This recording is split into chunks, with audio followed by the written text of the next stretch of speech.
25 वर्षाचा मी एक साधा मिडल क्लास घरातला मुलगा. स्वप्न मोठे आहेत पण परिस्थिती मात्र तितकी सोपी नाही. आईवडिलांनी कमीत कमीमध्ये जास्त देण्याचा प्रयत्न केला. कॉलेजपर्यंत शिक्षण पूर्ण झालं. आजूबाजूला सगळे काहीतरी करत आहेत. कुणी परदेशात, कुणी स्टार्टअप सुरू करत आहे. माझं मात्र सुरू आहे एकच वेगळंच युद्ध स्वतःशी. स्वतःला विचारतो, माझंही काहीतरी होईल ना? या समाजात स्वतःचं अस्तित्व निर्माण करू शकेल ना? माझ्या स्वप्नासाठी करायला लागणारे कष्ट मी न डगमगता करणार. हे सगळं करत असताना 4 लोक काय म्हणतील याचा विचार मी नाही करणार. कारण ही जी 4 लोक हसणार आहेत त्यांच्याकडे दुर्लक्ष करता आलं पाहिजे. स्वप्न मोठे असतील तर झोप विसरावी लागते. ते मी केलं.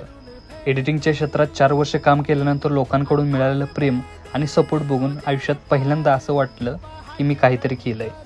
आज मी ज्या ठिकाणी आहे त्या ठिकाणी पोचण्यासाठी भरपूर कष्ट घेतला आहे आणि या पुढच्या स्वप्नासाठी मी तेवढंच कष्ट करत राहणार. संघर्ष अजून संपला नाहीत पण त्याला एक दिशा मिळाली.